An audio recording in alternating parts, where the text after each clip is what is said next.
السلام علیکم ورحمۃ اللہ وبرکاتہ۔ جو جیت رہا ہے اسے ووٹ دیجئے، کسی ہارنے والی پارٹی کو سپورٹ کر کے اپنا ووٹ برباد نہ کیجئے۔ یو پی الیکشن 2022 کی تیاریوں میں مسلم مخالف سیاسی جماعتوں نے اس سلوگن کا استعمال ابھی سے شروع کر دیا ہے۔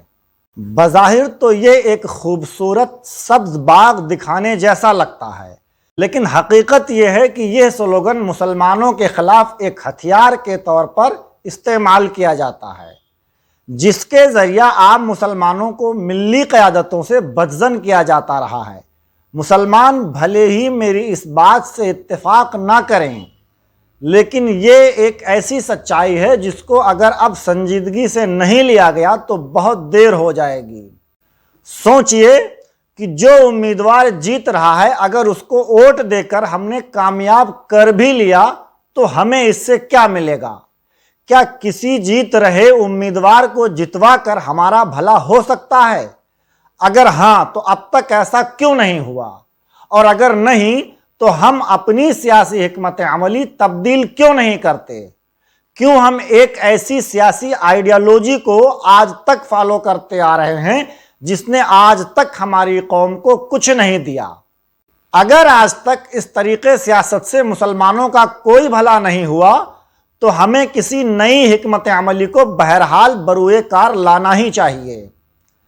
اب نئی حکمت عملی کیا ہو سکتی ہے، اس تعلق سے ایک تفصیلی ویڈیو بنائی جا سکتی تھی، لیکن فی الحال ہمارے چینل کی پبلک ریچنگ اتنی نہیں ہے کہ کسی ایک ویڈیو میں ہی ساری باتوں کو بیان کیا جا سکے۔ اس لیے آج ہم اپنی اس ویڈیو میں صرف اس ٹاپک پر بات کریں گے کہ کیا حقیقت میں کسی ہارنے والے امیدوار کو ووٹ دینے سے ہمارا ووٹ برباد ہو جاتا ہے؟ اس تعلق سے تجربہ یہ بتاتا ہے کہ جمہوریت میں ایک بھی ووٹ ضائع یا برباد نہیں ہوتا، بلکہ ایک ایک ووٹ کی اپنی الگ اہمیت ہوتی ہے، کیونکہ اگر ایسا ہوتا تو الیکشن کمیشن آف انڈیا صرف پہلے اور دوسرے نمبر کے کینڈیڈیٹ کو ملے ووٹوں کا ہی ریکارڈ رکھتا۔ حالانکہ الیکشن کمیشن ایک ایک ووٹ کو بطور ریکارڈ درج کرتا ہے، بلکہ متعدد بار ایسا بھی ہوا ہے کہ ووٹوں کے تناسب میں غلطی کے باعث کئی بار ری کاؤنٹنگ بھی کرائی گئی ہے، اور جب تک ایک ایک ووٹ کلیئر نہ ہو جائے یہ معاملہ بدستور جاری رہتا ہے۔ خود الیکشن کمیشن ایک ایک ووٹ کو پارٹی ووٹ فیصدی کے ساتھ محفوظ کرتا ہے۔ اگر ووٹ کا معاملہ صرف ہار یا جیت تک ہی محدود ہے تو ایسا کیوں؟ آخر مختلف پارٹیاں یہ جانتے ہوئے بھی کہ وہ الیکشن ہار رہی ہیں، انتخابات میں حصہ کیوں لیتی ہیں؟ اگر واقعی ہار رہی پارٹی یا امیدوار کو ووٹ دینا ووٹوں کو برباد کرنا ہے تو مسلمانوں کے علاوہ ملک کی تمام دیگر اقلیتیں اس کے بعد بھی اپنی لیڈرشپ کو ہی ووٹ کیوں کرتی ہیں؟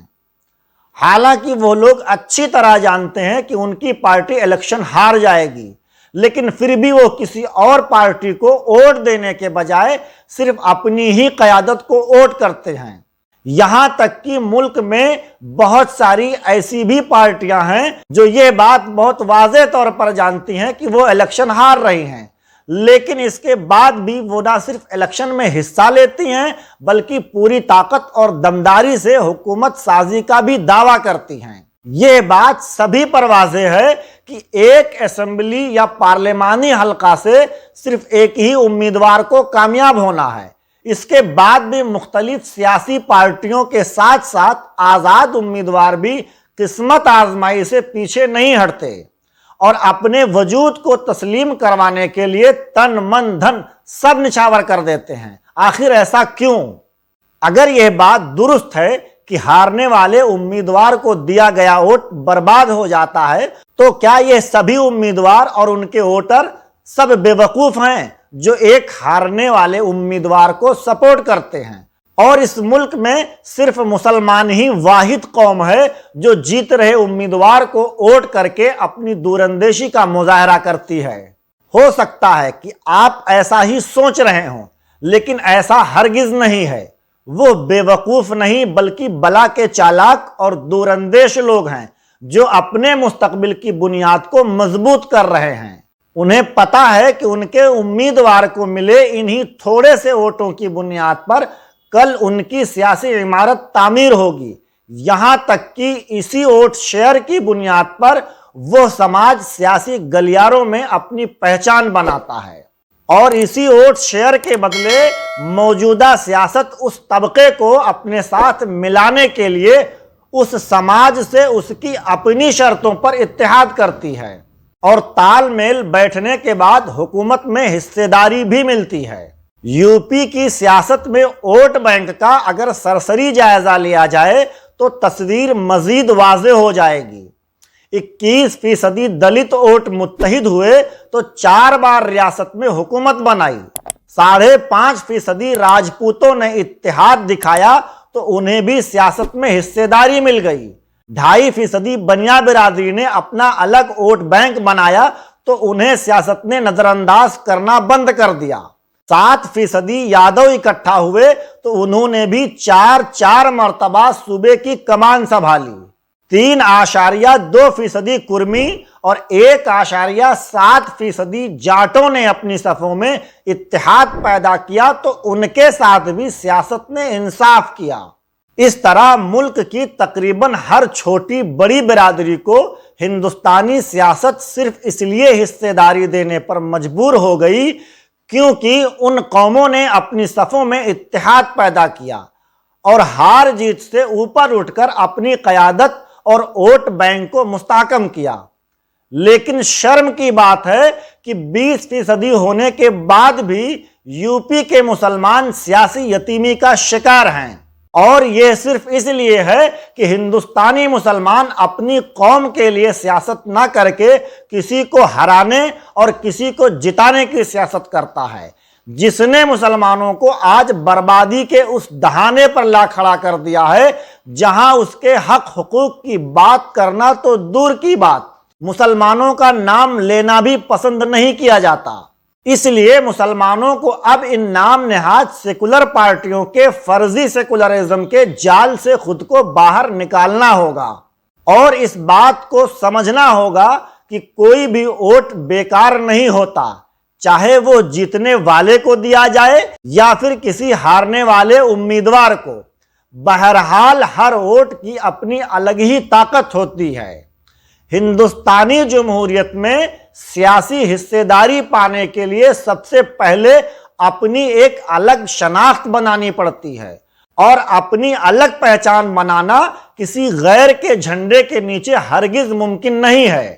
آپ جس علم کے نیچے ہیں وہی آپ کی پہچان ہے۔ اگر ہاتھ کے پنجے کو سپورٹ کرتے ہیں تو اس بات کو مان لیجئے کہ اس پارٹی کے ذریعہ بنائی گئی پالیسیاں مسلمانوں کے بجائے اپر کاسٹ غیر مسلموں کے لیے ہی ہوں گی۔ یوں ہی اگر آپ سائیکل کی سواری کے عادی ہیں تو یقین کیجئے سماجوادی پارٹی کی پالیسی یادو برادری کے حقوق کی حفاظت کے لیے ہی ہوگی، جبکہ ہاتھی کی سواری سے پہلے ہی آپ کا منہ بھنگ ہو چکا ہے۔ تاریخ شاہد ہے کہ ہندوستانی جمہوریت میں جس سماج نے اپنا الگ ووٹ بینک بنایا وہ حاکم بن گئے، اور جس نے غیروں کی تابعداری کو ترجیح دی وہ آج محکومی کی زندگی گزارنے پر مجبور ہیں۔ آپ میری بات پر یقین کیجئے یا نہ کیجئے، آپ کی مرضی، لیکن حالات خود نہیں بدلتے بلکہ بدلنے پڑتے ہیں۔ جب تک آپ خود نہیں بدلتے حالات کے بدلنے کی امید بھی مت کیجئے۔ ابھی تک ملک کی سیاست میں جس سماج کو سیاسی حصے داری ملی ہے انہوں نے اپنے حالات خود بدلے ہیں۔ انہوں نے بغیر اس بات کی فکر کیے کہ کون جیت یا کون ہار رہا ہے اپنی قیادت کو ووٹ دیا اور اپنی لیڈرشپ کو مضبوط کیا۔ اب رہی یہ بات کہ ان حالات میں مسلمانوں کو سیاسی حصے داری کیسے مل سکتی ہے، تو اس کے 2 ہی راستے ہیں۔ پہلا تو یہ کہ اس ملک کی تمام نام نہاد سیکولر پارٹیاں اپنے کالے کرتوتوں سے توبہ کر لیں اور ملک کے آئین کو اس کے تقاضوں کے مطابق نافذ کر دیں، جس کی 1% بھی امید نہیں کی جا سکتی ہے۔ دوسرا راستہ وہی ہے جو میں نے بتایا کہ مسلمان اپنا ووٹ بینک بنائیں، بغیر اس بات کی فکر کیے کہ کون جیت یا کون الیکشن ہار رہا ہے، کیونکہ یہی ایک ایک ووٹ جمع کرنے کی حکمت عملی ہی مسلمانوں کو ان کا جائز مقام دلا سکتی ہے۔ آج کی ویڈیو میں بس اتنا ہی۔ مسلم مسائل کو مزید مضبوطی سے اٹھانے کے لیے ہمارا تعاون کیجیے، ہمارے یوٹیوب چینل کو سبسکرائب اور فیس بک پیج کو لائک کیجیے۔ ہماری اس سیاسی بیداری مہم میں آپ کا یہی سب سے بڑا تعاون ہے۔ شکریہ۔